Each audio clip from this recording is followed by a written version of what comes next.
धुळे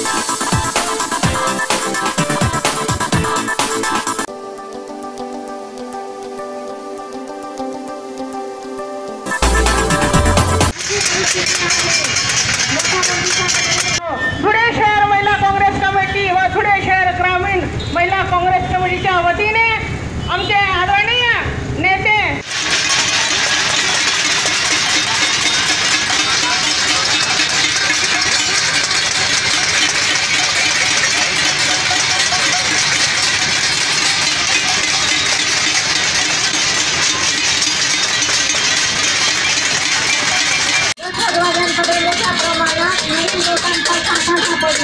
याला जबाबदार कोण याचे उत्तर जनतेला मिळालेच पाहिजे।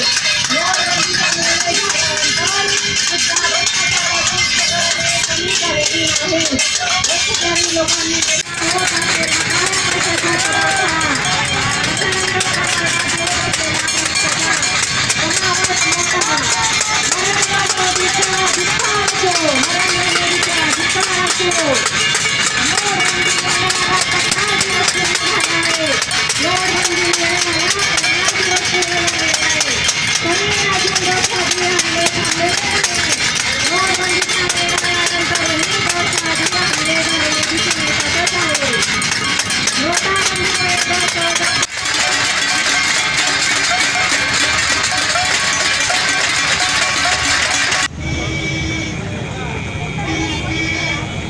मैंने अखबारों में पढ़ा है कि जब से नवऱ्याचं पीठ आणि बायकोचं मीठ, नवऱ्याचं पीठ आणि बायकोचं मीठ अशी एक म्हण आहे जुन्या लोकांची।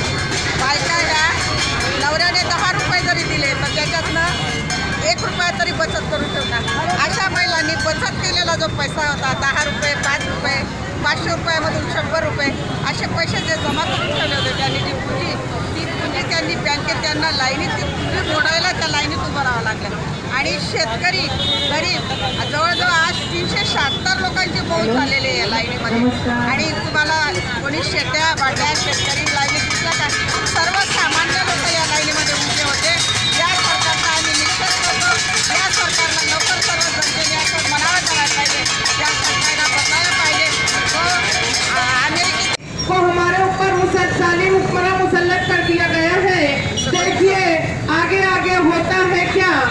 और इसके अलावा कहते हैं कि कहा जाता है कि झूठ के पैर नहीं होते और वो गिर जाता है।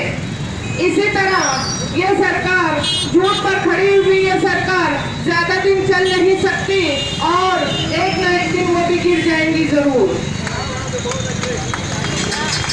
आज मोदी सरकार ने जो नोटबंदी का निर्णय लिया, 1000 और 500 की नोट बंद की, उससे जनता को जो नुकसान हुआ उसकी भरपाई करने के लिए हमारे नेता राहुल जी गांधी ने मोदी के खिलाफ आंदोलन उठाने का निर्णय लिया।